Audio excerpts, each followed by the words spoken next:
hello good evening friends केमती अच्छा समस्ते मु कुनमुन मेकअप कहूँ जानी आपण मैंने समस्ते आज मु ब्लॉग्स करिवार रीजन हूँ कंपैक्ट लूज पाउडर मझे कौन डिफरेन्स रोचे तो कंपैक्ट हूँ आपड़ जदि निजे घरे सेल्फ मेकअप नौकरी या मार्केट जाऊँच या किसी घरे भी किसी छोट मोट फंक्शन नहीं था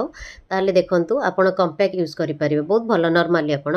आदि आप ब्राइडल मेकअप करूँ या लॉन्ग टर्म पाइका मेकअप चाहूँगी बहुत बाट जर्नी करार अच्छी मेकअप बहुत भलरे स्टे करार अच्छी मुहरे कि आपंकर स्वेट प्रूफ बहुत झाड़ बाहर ताहले आप लूज पाउडर देखो यहाँ लूज पाउडर ही यूज करूँ जोटा कि मेकअप को बहुत भलरे लक करके रखे आ मुहर बहुत भल एनहांस करे बहुत भल आउटपुट आसे मेकअप रे आज्ञा प्रोडक्ट रे किसी ब्रांड नॉन ब्रांड किसी न थाए आपड़ जदि प्रॉपर तरीका प्रॉपर वे आप मेकअप करें ताले मेकअप रो बहुत भल आउटपुट आसे आ बहुत भल भी लुक्स आसे एमती छोट मोट टिप्स जानापी मो चैनल सहित जोड़ी हो रुहतु रहा आज्ञा थैंक